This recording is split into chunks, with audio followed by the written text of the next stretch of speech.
I think अभी तक हमने पढ़ा नहीं। So how many types of frictions are there? So friction दो तीन तरह के होते हैं। सो लेट्स हमारा स्टैंडर्ड डायग्राम, एक फ्लोर, एक उस पर मास है। मास है तो ग्रेविटेशनल फोर्स mg है, उसका रिएक्शन फोर्स या नॉर्मल फोर्स r है। f डायरेक्शन में आई एम पुलिंग, तो उसके ऑपोजिट फोर्स में क्या होगा, म्यू आर। ये हमने अभी तक सीखा था, right, where r is the reaction force, mu is called coefficient of friction. इतना हम जानते हैं। इंक्लाइंड सरफेस था तो हमने क्या किया था, मास नीचे था तो हमने थीटा, ये कंपनी ये थीटा है तो ये थीटा होगा, तो M G cos theta M G sine theta, उसका रिएक्शन आर है। एफ यदि पुल कोई कर रहा है तो क्योंकि हम इसको ऊपर खींच रहे हैं तो अब हमारी क्या प्रॉबिलिटी, हम ये बोल रहे हैं कि नीचे जाने की प्रॉबिलिटी है, इसलिए फ्रिक्शन हमने ऊपर ले लिया। और यदि मैं नीचे फोर्स ज़्यादा खींच रहा था तो म्यू आर मेरा नीचे जाता। दैट मीन्स इस टाइप के केसेस में तो जो फ्रिक्शनल फोर्स आ रहा है इट इज़ म्यू आर, दोनों केसेस में। ठीक है, एक और केस लेते हैं। जैसे एक कार है, रोड पे चल रही है, सो मेरी रोड पे एक कार जा रही है, तो इसमें कौन सा टाइप का फ्रिक्शन लग रहा होता है? कार के जो व्हील है, ये यदि ये व्हील को मैं इस डायग्राम से शो करूं तो आप देखोगे कार का व्हील ना ऐसे चल रहा है। कैसे चल रहा है? ऐसे चल रहा है। It is not skidding, it is rotating. क्या हो रहा है? रोटेट हो रहा है, राइट। तो इस पॉइंट पर जहाँ पे वो रोटेट टच कर रहा है तो वहाँ पे वो रोड के टच में है ना, और उसी की वजह से वो चल रहा है। तो पहले वाले केस में, इस केस में, इन दोनों केस में क्या था, ये जो पार्ट है स्लाइड कर रहा है, वो हॉरिजॉन्टल सरफेस पे करे या इंक्लाइंड पे सरफेस पे करे, इट इज़ स्लाइडिंग। तो the friction due to sliding is called sliding friction. क्या बोलते हैं? Sliding friction. उसकी वैल्यू क्या होती है? Mu R normally. और जी ये रोल हो रहा है, रोल करते समय भी यहाँ फ्रिक्शन है दोनों सरफेस के बीच में, that is called rolling friction. Sliding friction की वैल्यू हमेशा बहुत ज़्यादा होगी। रोलिंग फ्रिक्शन क्योंकि पॉइंट कांटेक्ट हो रहा है या टायर है तो लाइन कांटेक्ट हो रहा है, फ्रिक्शन फोर्स बहुत कम होगा, वैल्यू बहुत कम होती है। ओके, तो एनर्जी लॉस कम होती है। और दोनों केस में क्या होगा? फ्रिक्शन होगा इन टायरों के बीच में होगा, मीन्स इस डायरेक्शन में होगा, right, opposite to direction of motion. Okay, अब स्लाइडिंग फ्रिक्शन को ना थोड़ा सा एक डायग्राम से समझते हैं। ये एक मास है, इसको हम एक स्प्रिंग से ऐसे लगाते हैं और एक फोर्स लगा के खींचते हैं। तो आप देखोगे कि आप ना थोड़ा फोर्स बढ़ाओगे तो भी देखोगे ये मास हिलेगा नहीं, और यदि थोड़ा सा और बढ़ाओगे तब आप देखोगे ना सडनली ये मास चलना स्टार्ट हो गया। तो ऐसा क्या हुआ कि मैंने पहले थोड़ा फोर्स लगाया, कुछ नहीं हुआ, पर एक मास के बाद वो सडनली चलने लगा, और चलने लगा उस समय आप देखोगे तो ये जो इसकी स्प्रिंग की लेंथ है वो थोड़ी कम हो जाएगी।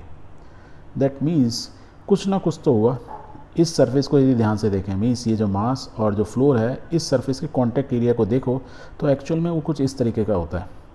ये बॉटम मैट बोल रहा हूँ, मीन्स मेरा फ्लोर, वो मैं माइक्रोस्कोपिक लेवल बोल रहा हूँ, मीन्स आप इसको इतना एनलार्ज किए, इतना एनलार्ज किए, क्योंकि दुनिया में कोई चीज़ ना प्लेन नहीं होती है, उसमें ऐसे ना क्रीव्स एंड वैलीज़ होती हैं, वैलीज़ एंड पिट्स एंड वैलीज़ बोलते हैं, या पिट वैलीज़ बोलूँ या हाइट माउंटेन टाइप है ना, इस टाइप का दिख रहा है आपको। ये बहुत एनलार्ज कर लिया, मतलब इसमें माइक्रो ऑर्गेनिज्म चल रहे होंगे तो उनको ऐसा लग रहा है पहाड़ों पे से चलते हुए जा रहे हैं।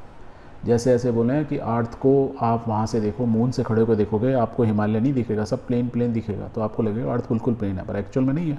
एग्जैक्टली सेम चीज़ है, हम इस थोड़े सरफेस को देख रहे हैं एनलार्ज करके, वो ये है, और ये टॉप वाला सरफेस ये है। दैट मीन्स ये सब एक दूसरे में घुसे रहते हैं, फंसे हुए हैं। तो जब आप इनिशियली खींचते हो तो क्या वो फंसे हुए हैं, पर जब एक टाइम के बाद ऐसे आता है, जब एक बार चलने लगते हैं तो वो सब इसके ऊपर आ गए। जब सब इसके ऊपर आ गए, और इसको भी यदि मैं एनलार्ज करूँ ना तो देखो ऐसे दिखता है। कैसे दिखता है? इस टाइप का दिखता है। जैसा ये नीचे का सरफेस है, एग्जैक्टली ये टॉप सरफेस भी ऐसा ही है। दैट मीन्स एक के ऊपर एक रखे हुए हैं, मीन्स ऑपोजिट डायरेक्शन में। ऑपोजिट डायरेक्शन मीन्स जैसे ये पीक्स एंड वैलीज ऐसे हैं, ऐसे ऊपर वाले के हैं, दोनों ऑपोजिट रखे हैं सैंडविच फॉर्म में। दैट मीन्स ये बिल्कुल कॉम्पैक्ट है।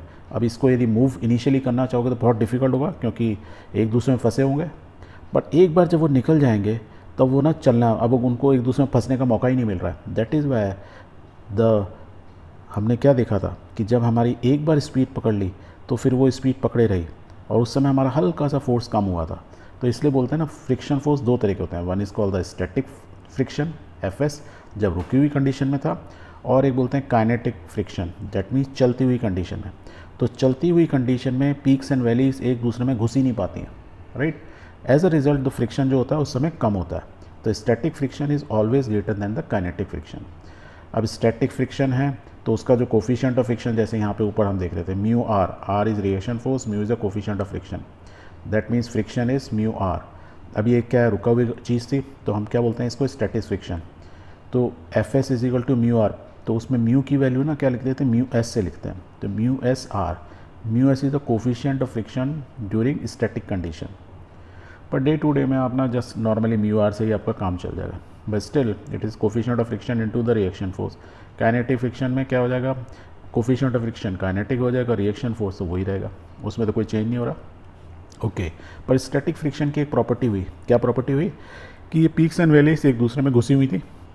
दैट मीन्स जितने अच्छे से घुसी रहेंगी तो उतना ही ज़्यादा हमारा कोफिशिएंट ऑफ फ्रिक्शन होगा, या मीन्स उतना ही ज़्यादा स्टैटिक फ्रिक्शन होगा। अब यदि इसके ऊपर इस बॉडी के ऊपर यदि मैं फोर्स लगाऊंगा और फर्दर, तो मेरा क्या होगा, ये पीक्स एंड वैलीज एक दूसरे में और अच्छे से घुसेंगे। दैट मीन्स मेरा स्टैटिक फ्रिक्शन बढ़ गया। दैट किस पे डिपेंड करता है, इसलिए क्या बोल सकते हैं, जितना, और या बोलूँ इसका सरफेस एरिया जितना ज़्यादा होगा उतना कोफिशिएंट ऑफ फ्रिक्शन ज़्यादा होगा, उतना मीन्स स्टैटिक फ्रिक्शन की वैल्यू ज़्यादा होगी।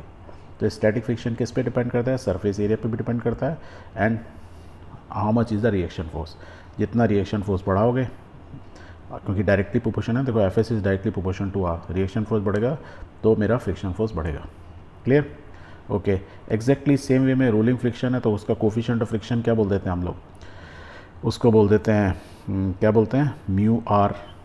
Mu R is a reaction force, mu R is a coefficient of friction of rolling. और रोलिंग फ्रिक्शन जो होता है उसकी जो वैल्यू होती है वो सबसे कम होती है, because contact of area is literally zero, more और लेस एक लाइन की तरह होता है। तो हमने क्या सीखा, static friction is always greater than the kinetic, and ये दोनों किससे बड़े होते हैं, इनकी value is always greater than the rolling friction. Is the rolling friction is the lowest friction, इसलिए हर चीज़ टायर वगैरह लगाए जाते हैं, इसलिए क्योंकि उसमें फ्रिक्शन बहुत कम हो रहा होता है। क्लियर है? Very good. और यदि ये क्लियर है ना, इसके ऊपर बहुत सारे क्वेश्चन आएंगे आपके ऊपर। जैसे एक क्वेश्चन आ सकता है कि ये बताओ कि टायर के अंदर, कार का टायर हो या जीप का टायर हो, किसी चीज़ का व्हीकल का टायर हो, उसमें ऐसे ग्रूव क्यों दिए होते हैं। ग्रूव क्यों दिए होते हैं, इसके दो पर्पज़ होते हैं। एक, बारिश का पानी आए तो वो उनमें से निकल जाए, पहला। ये कूल करने में भी काम आते हैं। मीन्स एक तो पानी निकल गया इन सेंस, यदि ऐसे समझो कि ये मेरा टॉप सरफेस है, बॉटम सरफेस है, ये मेरा टायर टॉप सरफेस है और जिस पे चल रहा है रोड के ऊपर ये बॉटम सरफेस है। तो यहाँ देखो, top is tyre, suppose bottom is road, दोनों के सरफेस एक्चुअली ऐसे ही है जैसे ये नीचे दिख रहे हैं। तो टायर भी इसको एनलार्ज करोगे ऐसा ही है, और रोड भी ऐसी है, खुरदरी है बेसिकली। उसमें हमने क्या किया, पानी की ड्रॉपलेट्स डाल दी। पानी की ड्रॉपलेट्स डाल दी तो मीन्स बॉल की तरह काम करेंगी, तो बॉल के ऊपर आप स्किड हो सकते हो ना, राइट। तो एग्जैक्टली ऐसी है, यदि पानी आया रोड और टायर के बीच में तो स्किड होने के चांसेस रहेंगे। इसलिए क्या होता है, वो बॉल जो है टायर में से, इन ग्रूव में से निकल जाती है। This is the first purpose, right. Purpose क्या है, तो in order to increase the friction, means body to body, top और बॉटम दोनों रोड से टायर टच हों, so that we have sufficient grip और या sufficient friction, otherwise it will skid। Very good. इस पर कुछ क्वेश्चंस आ सकते हैं आपके ऊपर। कैसे क्वेश्चन आ सकते हैं, जैसे आ सकता है कि एक लड़का है, ये स्प्रिंग आप खींच रहे थे, ये लड़का आके उस पर बैठ जाता है। अब बताओ कि आपका फ्रिक्शन फोर्स बढ़ेगा कि नहीं बढ़ेगा। तो आप बोलोगे बढ़ेगा, क्योंकि friction force is directly proportional to reaction बढ़ गया, मास बढ़ गया। यही तो है। इस वाले डायग्राम को यदि मैं ऐसे बनाऊँ, मास पहले m था, अभी लड़के का मास और वेट हो गया, तो m + m, that means reaction force क्या होता है, m + m × g, यही तो बराबर हुआ। तो रिएक्शन फोर्स बढ़ेगा मीन्स स्टैटिक फ्रिक्शन बढ़ गया। क्या काइनेटिक फ्रिक्शन पे कुछ फ़र्क पड़ेगा, तो आप बोल सकते हो kinetic friction direct proportional to r, but ऐसा नहीं है। Kinetic friction is independent. एक बार ये स्पीड पकड़ लेगा क्योंकि पिट्स एंड वैली में घुस ही नहीं पा रहा है, एज अ रिजल्ट तो काइनेटिक फ्रिक्शन में बहुत ज़्यादा फर्क नहीं पड़ता है। ठीक है।